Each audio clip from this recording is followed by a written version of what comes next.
This is part 5 on how to hold your breath longer. Today we'll talk about one of the most uncomfortable and painful parts of a breath hold, contractions, and how to deal with them. In previous videos you have gone through some of the most important aspects on how to improve your breath hold right away. That being how long before your breath hold you should eat, why you should not hyperventilate, how to breathe, and how to warm up. Just by doing what I explained in part 1 to 4 and understanding and knowing how to deal with contractions, which you will know after today's video, most of you should instantly be able to at least double your breath hold, and some of you might even triple it. That being if you are new to breath hold training. If you're already experienced and can hold long breath holds, you will probably not improve that much, but maybe some. So let's talk about diaphragm contractions. When holding the breath, we all eventually get a feeling that we need to breathe. And if we hold longer than that, the feeling gets stronger.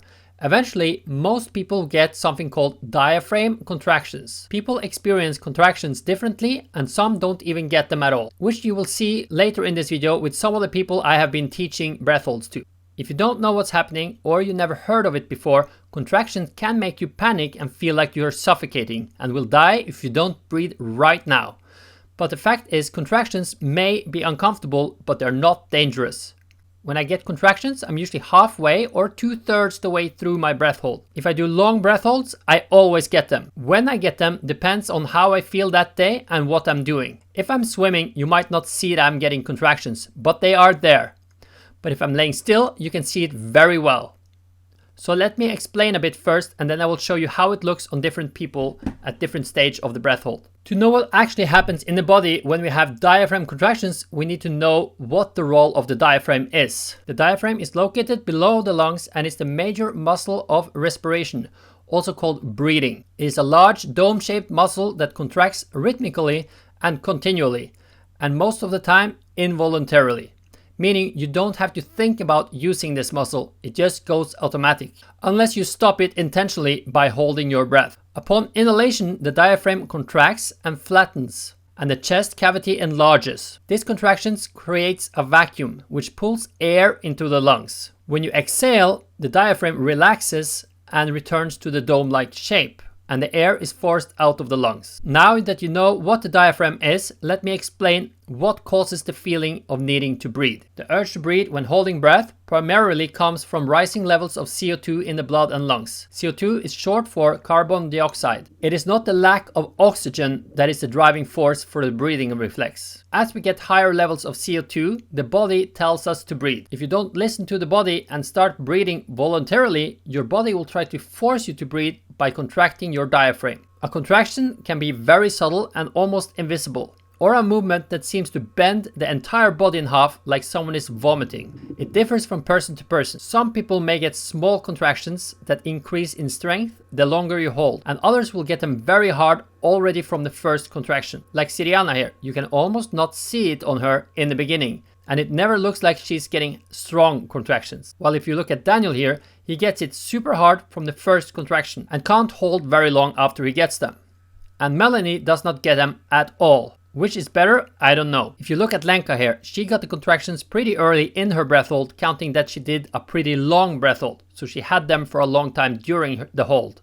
While Daniel got them almost at the end. And you could tell it was the end because his lips were a bit blue and he almost passed out from pushing himself too hard. For some, they may get one or a couple of contractions and then they go away for a minute or so and then they come back. While for others, they stay for the rest of the breath hold when they get them. I'm now talking about static apnea, which is laying still while holding the breath. It may manifest differently when you're diving down due to the pressure of the depth and how the different gases in your lungs react to pressure. We will talk about this in a different video sometime. Stress and cold water could also change the way you get contractions. If you're holding the breath in cold water and you're stressed, then a very strong diaphragm contraction has the possibility to contribute to lung injury.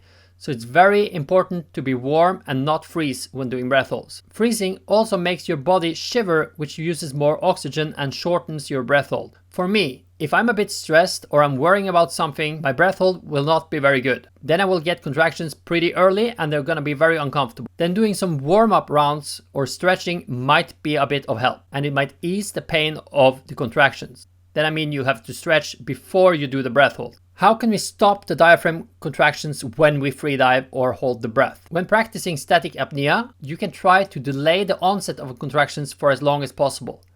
Start concentrating on keeping your body as still and as relaxed as possible.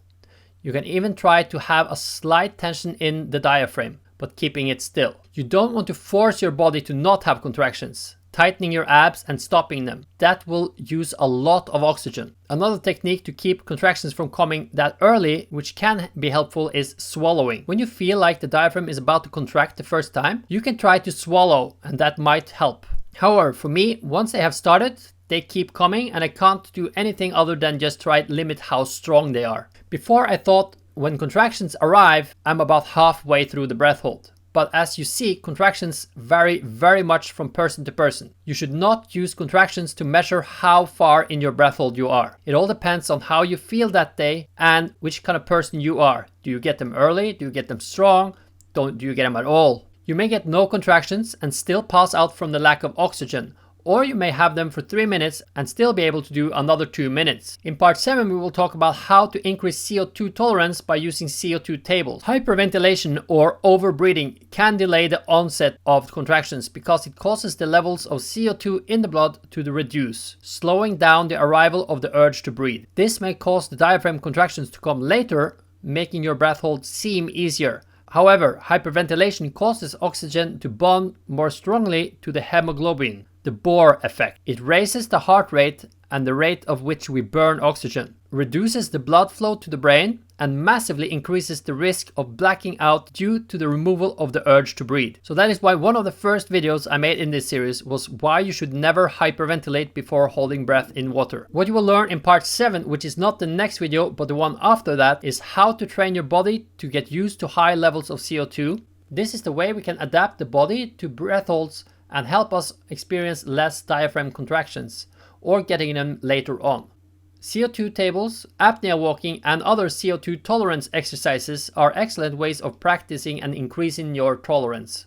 And the most important thing is to keep warm and relaxed and feel comfortable and confident when you hold your breath. Practicing with an instructor or a buddy you know and trust well, practicing regularly and progressing slowly are the keys to successfully managing your diaphragm contractions and getting better at longer breath holds. I personally do not train very hard, just consistently over time. So at the end, let me show you how contractions can manifest using Lenka's 5-minute breath hold as a demo. I played this video at a faster speed up till I noticed her first contraction at around 2:36. After that, the video is at normal speed, and as you can notice, her first contraction was very light and they stayed pretty light for the first 30 seconds. Then at around 3:19, you can see that she starts getting a bit stronger contractions, but after 10-15 seconds, they calm down and are smaller for a short time before they come back pretty hard. Then they calm down and are a bit lighter till the end of the breath hold. But the discomfort is still there. If you found this video helpful or interesting, you should consider subscribing and hitting the bell so you don't miss the next upload.